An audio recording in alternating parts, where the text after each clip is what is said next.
আসসালামু আলাইকুম, আমি তাফসির মালয়েশিয়া থেকে। তো আজ লাঞ্চের জন্য ভাবলাম ঢেঁড়স ভাজি করব। ঢেঁড়স ভাজি আসলে আমার একটি কমফোর্ট ফুড। বাসায় ঢেঁড়স ভাজি হলে আর কিছুই লাগতো না। তো আর কি, দেরি না করে শুরু করে দিলাম। পেঁয়াজ কুচি করে নিলাম, কাঁচামরিচ কেটে নিলাম এবং একটি রসুনের কোয়াও ছোট ছোট করে কেটে নিলাম। তারপর বাস সব কিছু প্যানে দিয়ে লাড়া দিয়ে লবণ দিয়ে ভেজে নিলাম। বাস হয়ে গেল। তো দৈনন্দিন এভাবে আমি কিছু না কিছু একটা করে লাঞ্চ ডিনার সেরে ফেলি। এভাবে আমার স্টুডেন্ট লাইফ কাটাচ্ছি।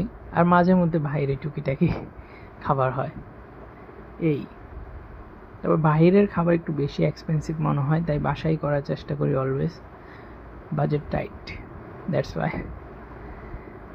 সো শেষ, আমার লাঞ্চ হয়ে গেল সুন্দর ঢেঁড়স ভাজি দিয়ে। Thank you.